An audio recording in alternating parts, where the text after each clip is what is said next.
additional speakers in the opportunity for the public to address the council. Sir, welcome. Step up to the mic and tell us who you are. Thank you, sir. My name is Jeffrey Francois, Maple Road. I've sixth generation from Stores, Mansfield.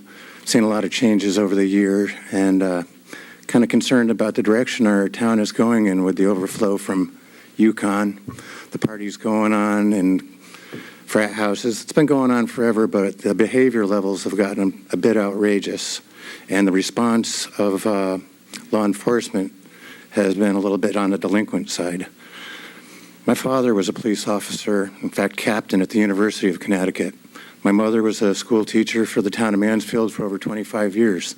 She still lives here. She's 90 years old and lives on Maple Road. The party that Rebecca spoke of was pretty obnoxious. It went on for a long time. I felt really bad for my mother. She's 90 years old, fifth generation herself from Stores, and she shouldn't have to put up with this type of behavior right in our own backyards. I wouldn't think anybody here would want that in their backyard. From what I understand, some of the landlords that have these properties live in nice neighborhoods where they don't allow rentals. I'm concerned that UConn's gotten away with a lot of dishing off onto Mansfield and Stores, which should be their own obligations and responsibilities. I feel very disheartened that the neighborhoods are turning into more like ghetto. And people that haven't been here for years, they come back and they see it, and the response is horrible.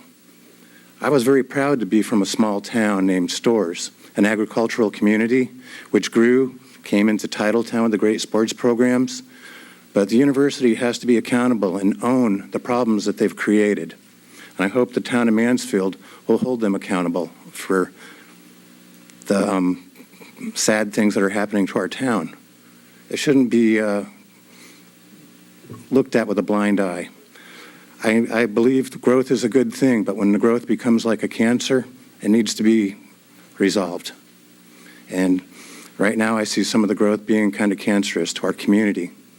I feel bad for the children that are growing up here because they don't have the same stores that I grew up in. I love this place. I love this. This is home. Most of my time now is in California, but I still come back here part of the year with my mother and part of the year with my wife. I feel kind of ashamed in the direction that my town is going in, and I hope that you can do something about it to get UConn on board and work together. Students need an outlet. They need a release, but it doesn't have to be in the face of family housing. Everybody needs a release. The professors, everybody does. Whether it's a UConn basketball game or E.O. Smith, theater, music, whatever it is. But it has to be done where it's not at the expense of good citizens. And I hope that you guys can do something to help move this in a positive direction. Thank you very much for your time and your consideration. Thank you, Mr. Francois.